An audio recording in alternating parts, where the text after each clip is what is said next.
Hair বলো। তো এটা দিয়ে সারাদিনে 3 বার মুখ ধুতে হবে, 3 থেকে 4 বার হলেও কোনো সমস্যা নেই।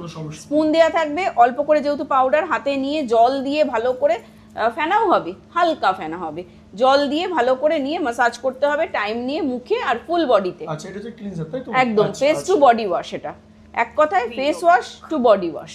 ওকে, এটা দিয়ে ভালো করে ওয়াশ করবে, সময় নিয়ে করবে যাতে পুরো ডিপলি পিউরিফাই হয়, একটা গ্লাসি লুক পেয়ে যাবে ফার্স্ট ডে ফার্স্ট ইউজেই, কিন্তু ফার্স্ট ইউজ আর ফার্স্ট ডেতেই কিন্তু হ্যাপি হয়ে যাবে, মানে আফটার ইউজেই তোমরা খুশি হয়ে যাবে, দারুণ একটা লুক পেয়ে যাবে, গ্লাসি লুক।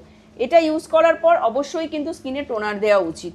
স্কিনে যদি পিএইচ লেভেল একদম মেনটেন থাকবে না, স্কিনে ওপেন পোর্সের সমস্যা, স্কিনের টেক্সচারটা একদম নষ্ট হয়ে গেছে, সব কিছু মেনটেন করবে কিন্তু টোনার।